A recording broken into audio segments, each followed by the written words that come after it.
Pierre, bonjour. Bonjour. Nous sommes venus vous parler des bistrots de pays. Mais quel rapport vous avez avec les bistrots? Bah écoutez, alors là, on a combien d'heures pour en parler? Parce que c'est un sujet absolument extraordinaire. Bon, je vais la faire courte.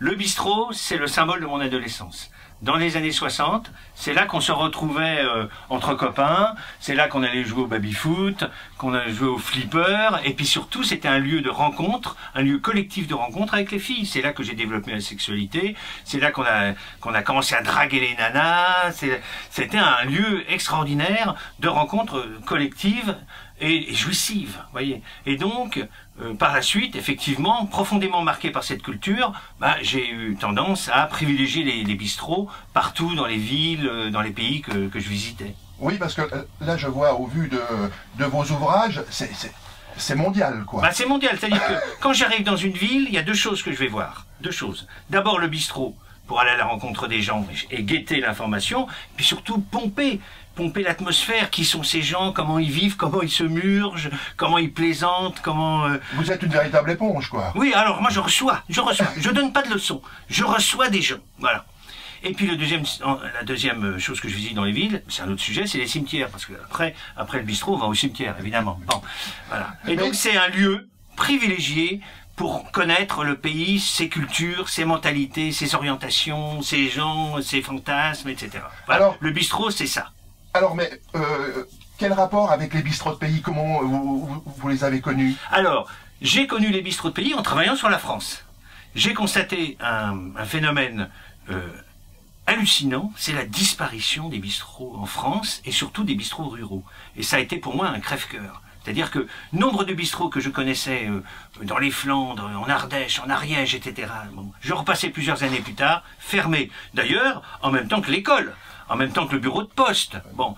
Et je me suis dit, un bistrot qui meurt, le dernier bistrot qui meurt dans un village, le village il est mort. Il est foutu, parce qu'en général, ça s'accompagne de la fermeture de l'école et la fermeture du bureau de poste, etc. C'est un peu pour vous l'âme du village? C'est l'âme du village, c'est l'endroit où interclassiste, où se rencontraient le cantonnier, le paysan, le fils du paysan qui est étudiant et qui revient le week-end.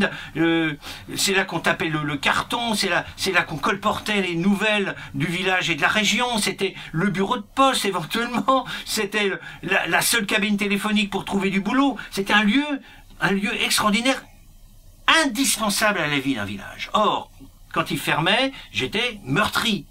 Et donc, j'ai constaté qu'il y avait des rumeurs de municipaliser. C'est-à-dire que le bistrot est fermé, la vieille dame, 94 ans, avait passé l'arme à gauche. Bon, il ne s'agissait pas de le transformer en résidence secondaire, il fallait en faire quelque chose. Et progressivement, les municipalités ont repris en main les bistrots, les ont rénovés, ont mis des petits jeunes, en général des couples, qui étaient au chômage ou qui avaient envie de quitter leur ville, et pour les administrer, pour les gérer. Et donc ça, si vous voulez, c'est un miracle. À chaque fois qu'un bistrot renaît, à chaque fois qu'un bistrot rouvre, c'est de nouveau l'âme du village qui peut s'exprimer, et puis aussi l'image de la région. Parce que très souvent, ce sont des bistrots qui font resto. Or, dans ces bistrots de pays, très souvent, je trouve une cuisine qui est imaginative, créative, pleine d'idées, pas une cuisine roborative, routinière, etc.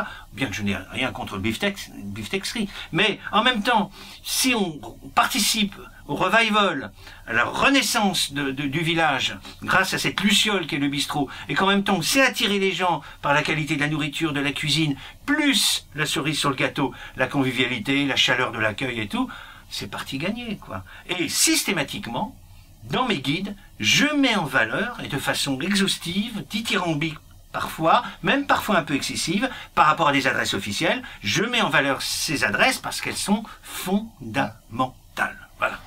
Pierre, là c'est l'endroit, c'est le bistrot typique de Paris? Typique, oui, mais comme il y en avait il y a 50 ans. Voilà. C'est-à-dire que des bistrots comme ça, on est au Beau Désir, dans le 14e arrondissement, c'est une de mes cantines, et l'un des derniers survivants des vieux bistrots conviviaux, avec son vrai zinc, son patron joufflu et sympa, les moulures au plafond, sa clientèle complètement cosmopolite et bigarrée, du banquier au balayeur en passant par le pochetron notoire, l'étudiante, la demi-mondaine, etc., etc. Puis ça convivial, lise à souhait et tout, il y a une petite bouffe. Michel qui est au fourneau, Michel fait une petite bouffe le midi pour 3 francs 6 sous des prix d'avant-guerre, peut-être même celle d'avant. Voilà, c'est ici que je me rédempte, c'est ici quand j'ai pas le moral, je viens ici me ressourcer, et c'est d'ici que j'envoie un solennel salut aux bistrots de pays de la part des bistrots parisiens. Bonne chance, continuez la lutte pour la survie des bistrots, on vous soutient. Je voudrais conclure par bon anniversaire de la part des bistrots parisiens. On est solidaires avec vous, les bistrots de pays. Il faut tenir le coup, il faut continuer à rassembler les gens. Il faut que les gens descendent des immeubles, de leur appartement, qu'ils quittent leurs vidéos, leurs écrans géants, leurs écrans plats et tout, et qu'ils reviennent discuter dans les bistrots, échanger, refaire la vie, refaire de la politique, rechanger le monde. Enfin, tenter, hein, voilà. Et à votre santé, bon anniversaire à nouveau.